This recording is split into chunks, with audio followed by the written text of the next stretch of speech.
past 5 years, I read every famous self-help books. Here's everything that I learned in 20 minutes. I promise that after this video, you will have a great idea about all of the major self-help books that are being marketed right now in the world and also in the past 5 years. And more than that, you will get the juicy lessons that I learned myself. And the way that I'm going to do it is I'm not only going to give you the stories, but also I'm going to give you the lessons. And more than that, I'm going to give you some secrets of mine.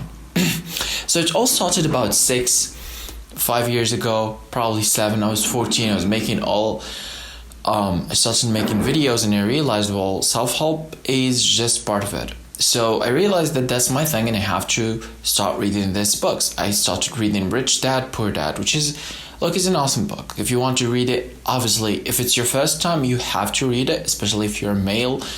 It talks about how, you see, they say the psychology of money. Yeah, basically, the psychology of making money, and really the essence of the book is how to make money work for you instead of working for the money. So there's this kid who's Robert Kiyosaki, who's the writer of the book, and it all makes sense in a second. All right, so he had one biological dad, and also his friend has a biological dad. So the referring here for the Rich Dad, Poor Dad, his dad was his biological father was the poor dad, and his friend's biological father was the rich dad. And the thing is, his father was also respected. He was a teacher. He was awesome. He was making all the money, stuff like that. But also his friend's father, he was not in a day-to-day job, stuff like that. But he was an entrepreneur basically, and he was pretty rich, And then he got to actually start businesses with his friend, and that's when he learned. So they got to a situation where they had to go to his friend's father, and really learn from him. And basically some of the essence that I think are pretty interesting. I just took a look a few days ago actually. It says about how to learn at first, not earn. So your goal is to learn, not earn, which is a lesson that the fathers, the rich father literally did to them by literally making them work for free, then making them work for very, very little. And they were upset. They said, why are you giving us all this little money and you're gaining all this money, But he said you have to learn, not earn, which is pretty good. Also, there's some chapters about automation, about how he actually opened a bookstore renting shelf. And it was more of actually not books, it was actually magazines and stuff like that. But you realize that he just automated it. He made other people work for him. Then he made money work for him. And for him, he just buy that magazine for once for, let's say, 2 cents, $1, whatever. And he just puts it in there, and everybody that comes there and rent it or just comes there will pay him. So he will get more for that investment that he actually put in, etc. And he just reinvest the money. The good thing about it just gives a lot of stories about starting small businesses. Honestly, I think for me, what I found it weird is that literally he was speaking about small businesses. He was talking about very small businesses, kids businesses, obviously probably to simplify the definitions, and then just got to some complex life investment stuff that you're okay, well, you just been here selling magazines and now you're talking about how you shouldn't buy a house. It just doesn't make any sense. But yeah, definitely it's a book that is worth reading, especially for people that are just getting to read. Me personally, I probably wouldn't give it a go again, except if I just wanted to be probably I forgot what it is, probably there is some value and it will just go back. Other than that, nah. Alright, so next book that I'm going to speak about, I'm going to go here for chronologically, so everything makes all the sense. I started reading habit books actually, Atomic Habits, 7 Habits of the highly most effective people, etc. I think in that period I really was obsessed with habits. I was building these habits, breaking these habits like a dummy, being honest. So those books helped me at that point, because I understood at first that it is all habits. Is like who I like the difference between me and others. It's just about the habits that we have in our life, and because habits sort of tend to have compounding effect, they just accumulate, and you're like, well, you just spend 1 year doing this thing. Of course, you're gonna get the results, whether that bad or good. And it's like, all right, that's fair enough, cool. So that period, it was actually interesting. What I learned that you can build or break any habit. 2 is when you build or break a habit, build it slowly and break it slowly if you're having struggles. I'm gonna give my take on this, so because I think right now I have a different perspective, but still, here I'm giving you the value of the books. It says like if you want to train in the gym, you don't go all in the gym first day, but you go like gradually, kind of like making your way there, so instead of saying, let's say you go 5 times a week, you go 1 time a week, then about 2 times a week, then about 3 times a week. And I really was doing that. I remember like at the beginning, I wanted to do push-ups daily. I started by 3 or 2 push-ups or 1 push-up or something. And it was like every 7 days, like it just up, one up and stuff like that, until I got to 50 push-ups. You understand? That was in the last year of high school, which was pretty awesome actually.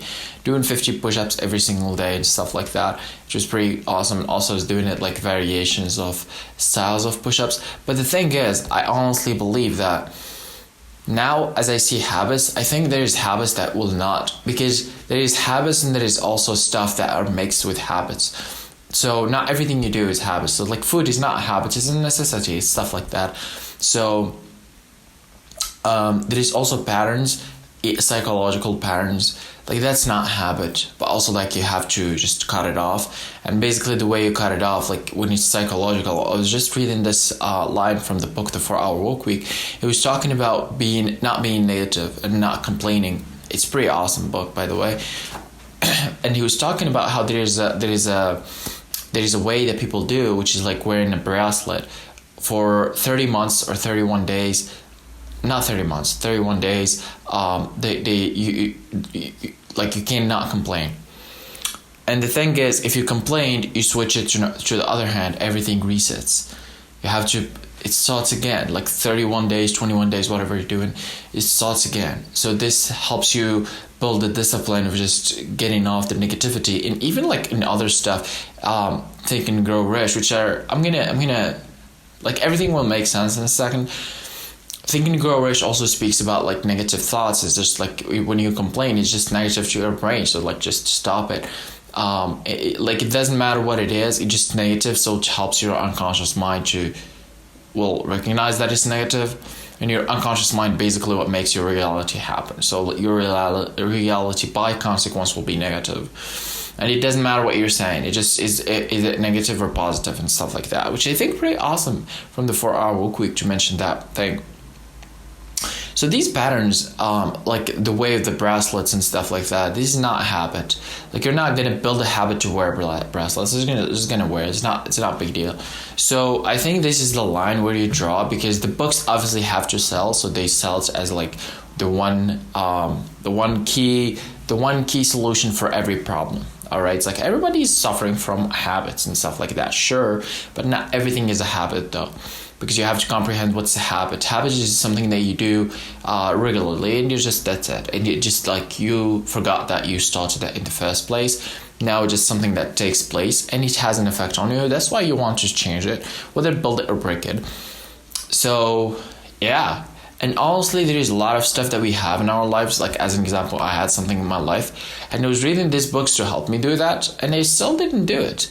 And I was really mad. I said like, this is bullshit. It's not because the book was bullshit. It's just that the marketing, I don't think is that, it's like, yeah, habits are awesome, but also there's stuff more than habits. And here, if you have this situation, if you read these books and there's still something that is happening to you, probably just not a habit, okay? Because I think these books, like when it comes to habits, like yeah, it's pretty good. They're awesome, honestly. Like now I never struggle with habits. I really don't. I have never heard myself saying that I have to build a habit or break it, or I have never heard it in a very long time. So you hear that and you say, yeah, well, probably because I was talking to this colleague and I told him, I said, I really never heard myself saying that I have to build or break a habit in a very, very long time.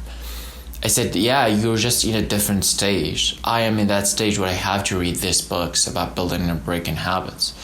I said, yeah, it makes all the sense to me. So yeah, these books are awesome about building and breaking habits, obviously. Really, what I think my greatest way of me building habits back then was to start gradually. So if I want to do push-ups, I'm telling you, I do some bullshit. 1 push-up a day. And you're like, dude, what? Yeah, you want to get the dopamine from that to-do list that you're making. So let's say 1 push-up, you do it and you check.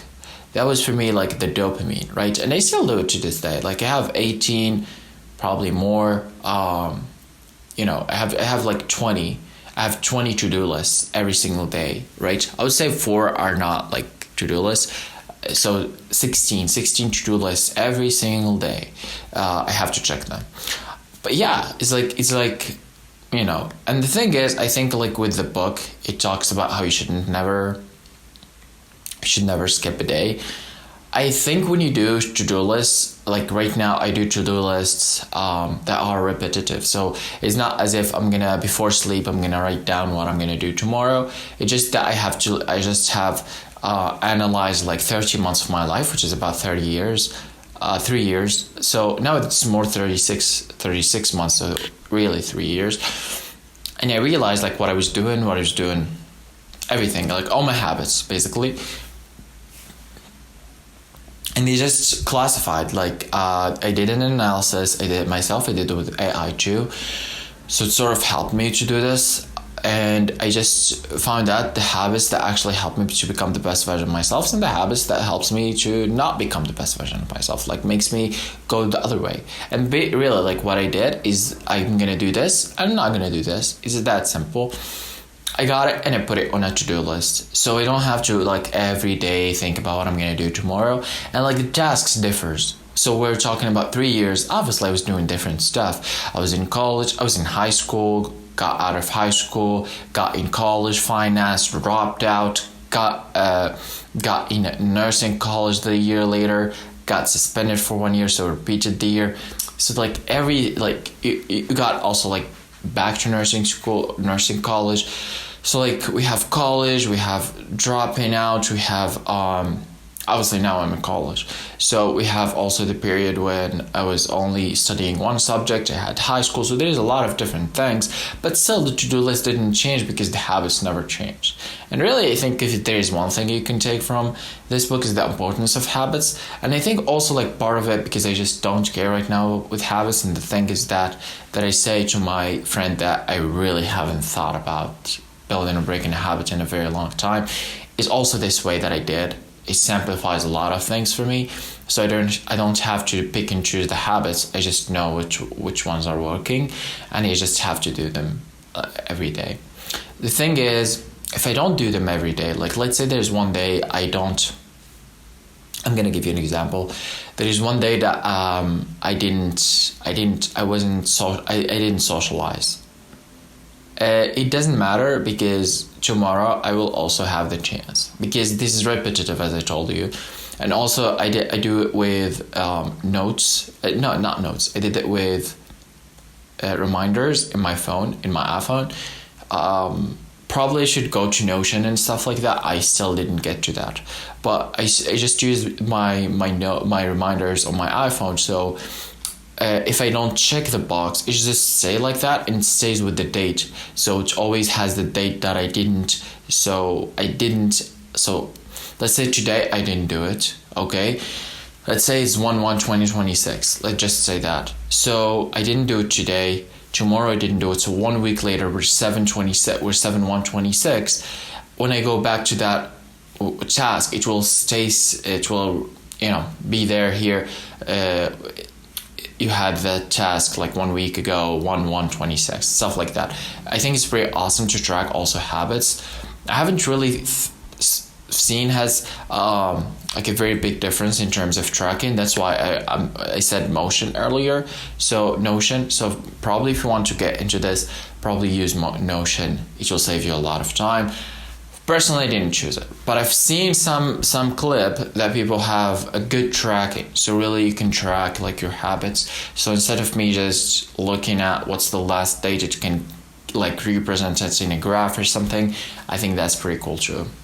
So the thing is, like, once you understand what are the habits that actually build, what are the habits that actually break you, and here we're not speaking about general knowledge. It's just like not doing push-ups that I used to do, but just doing sport in general. So if I'm gonna go bike for 60 minutes a day, for me, I'm gonna check that box any day. If I'm gonna walk for half an hour, I'm gonna check that box, because that's physical activity. It's more important than just going to the gym or just doing really what people define as sports. It doesn't have to be.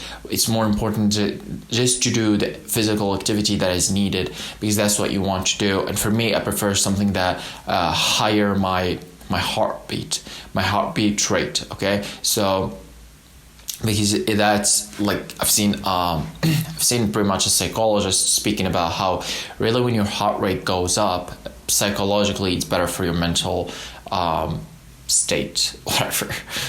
Sports is better, obviously. Sports is everything, but like the thing is, in sports that higher your heart rate are better for your psychology. So now this is like when it comes to habit, really this is all like you just build habits slowly. When you break them slowly.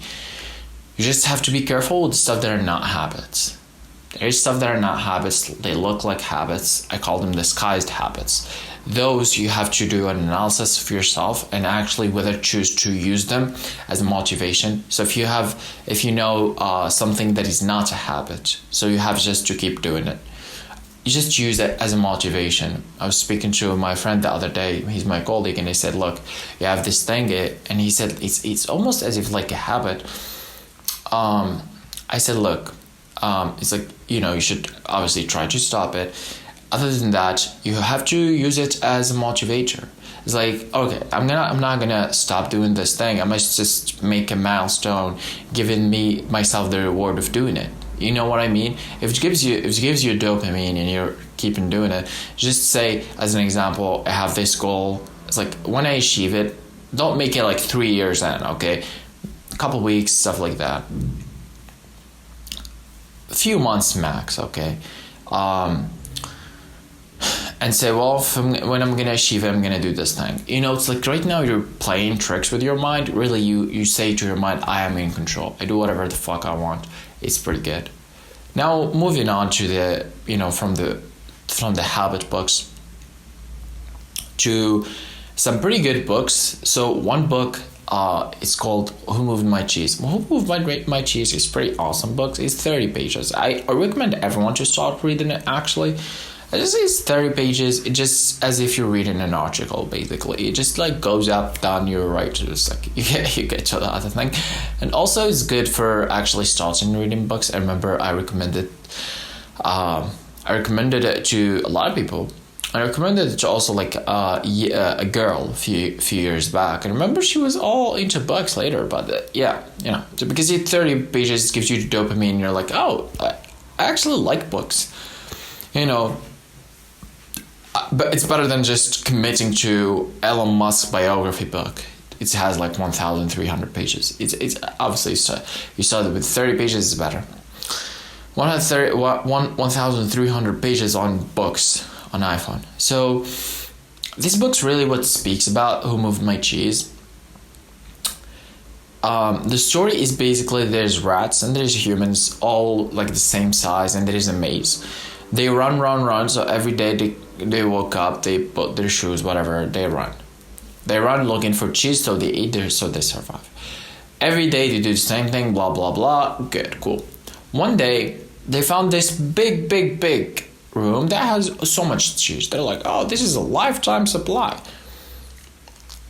They started eating. Everything was good.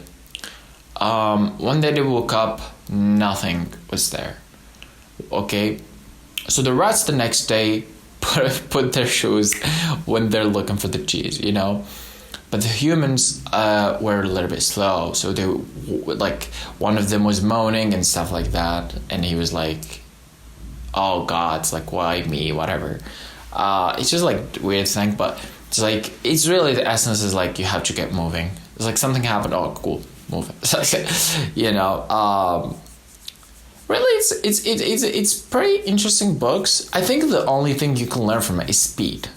You know, when they say Godspeed, yeah, this is what it really does. Like something, it moves just fast. Fix your problems fast. You know, and pretty much like once you get the hang of it, you realize that really you can't do anything without this principle. Which is, I think, that's why I really mention it. It's like, if you really like want to do anything, you have to do this principle. You have to solve problems like real fast.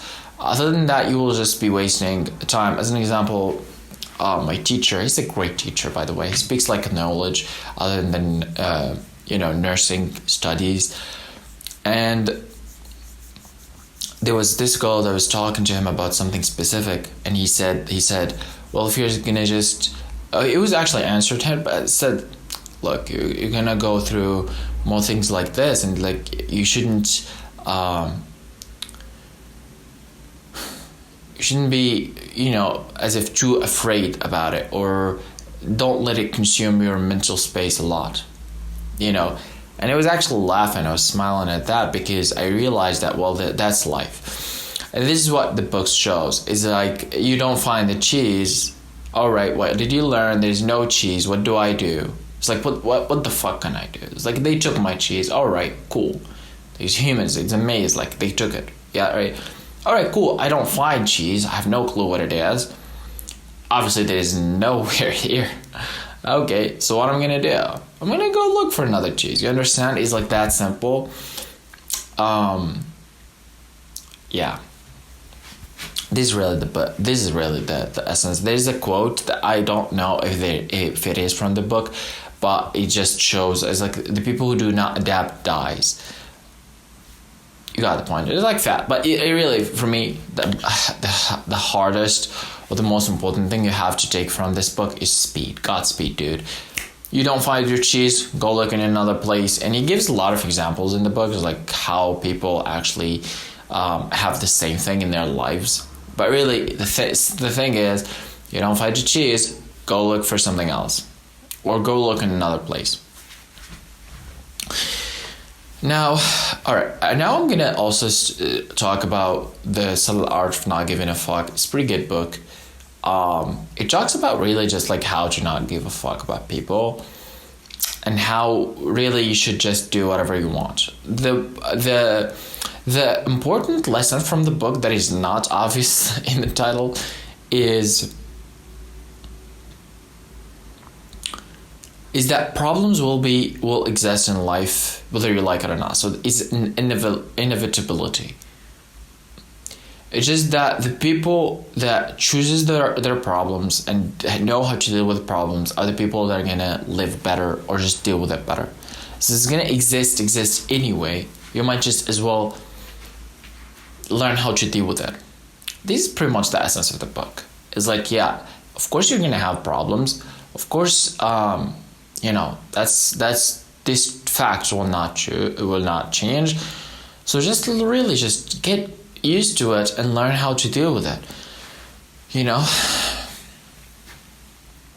And also choose your problems. He says that it's like the cheese example.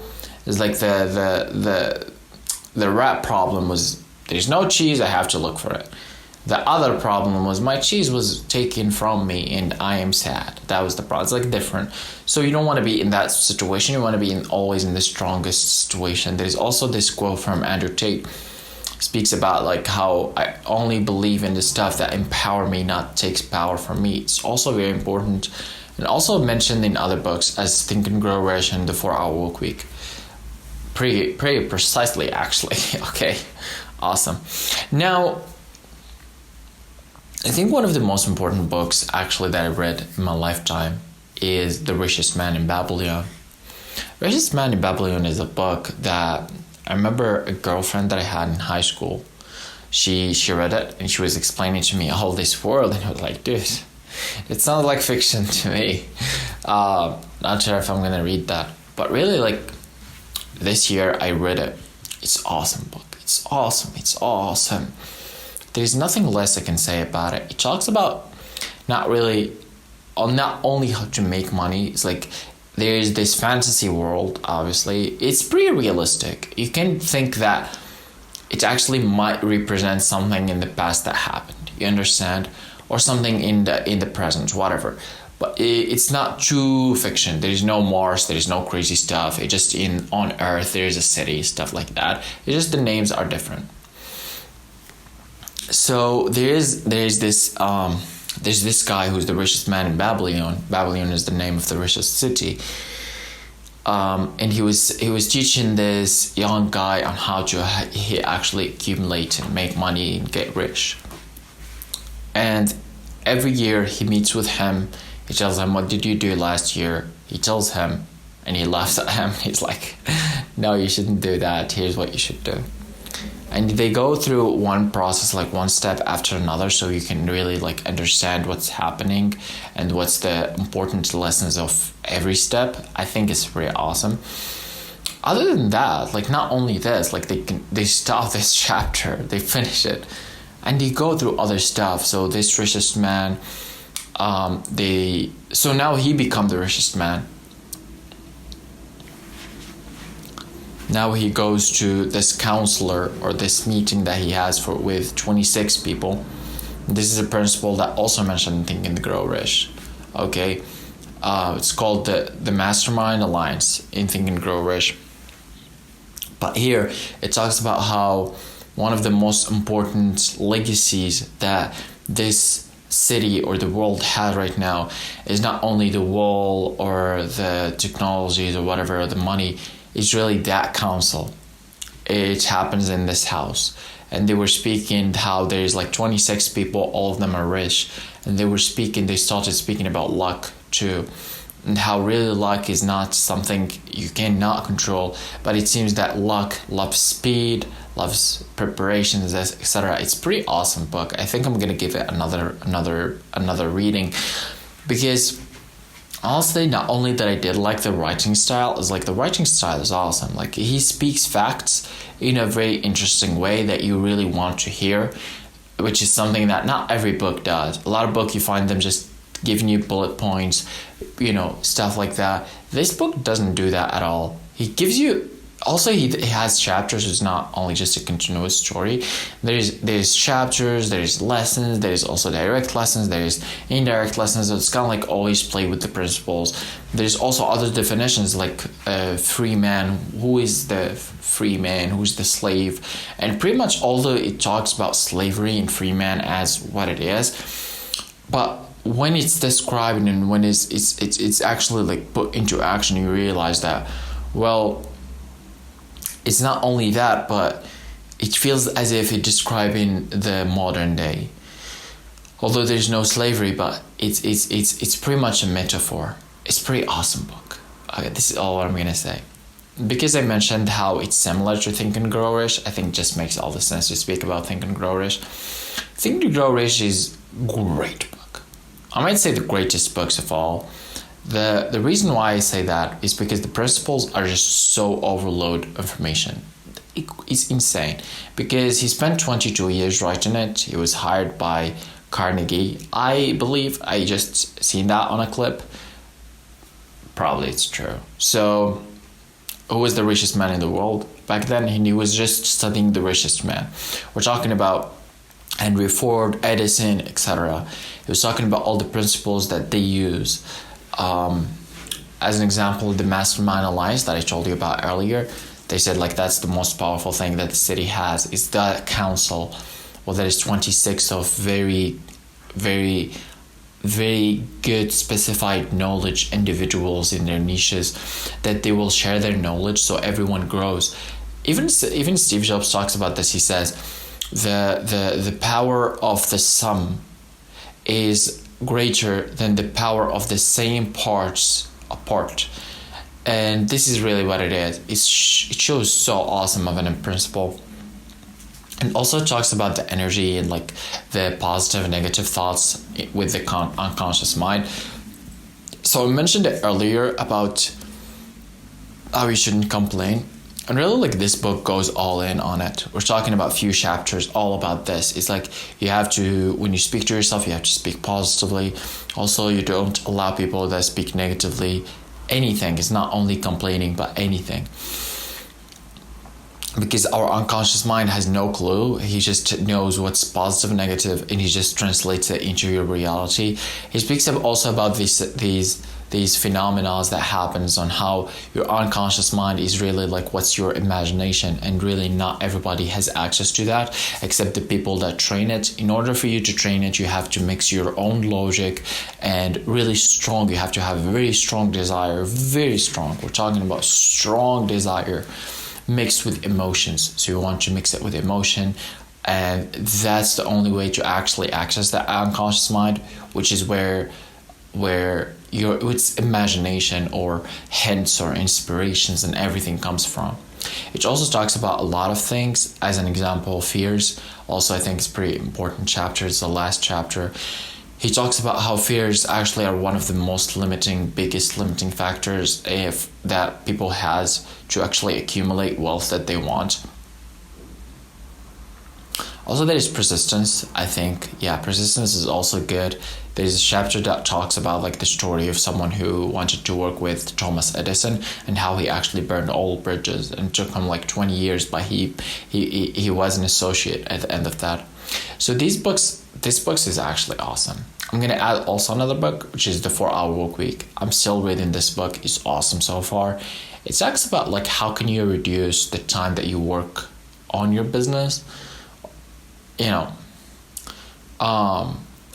like because there is a difference between working on your business and in your business, so I don't want to get there.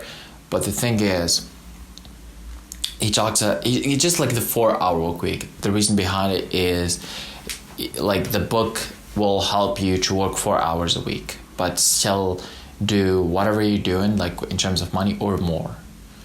He speaks about all of this insane like ideas about how you actually cut down your hourly work.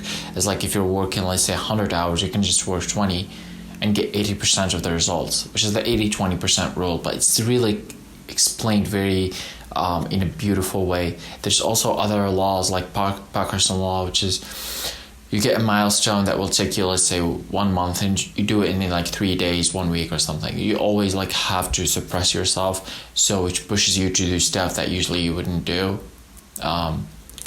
And also like make unrealistic goals. That's also like interesting. It's like because he says when you make realistic goals, maybe you don't have the adrenaline rush to actually go take those tasks. But when you make unrealistic goals, it just excites you so much, and that's how you know it's actually a good goal. So you have like you just go through the goals 1 through 1, because you have that adrenaline rush. You understand?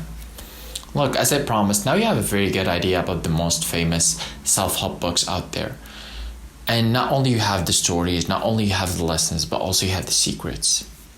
I think, honestly, if you want to read books, just choose whatever it is based on this. If you don't want to read them, you just got the most important lessons that I actually learned myself. And you don't need anything external. And also what we've seen here, you can never unseen. So you might as well subscribe.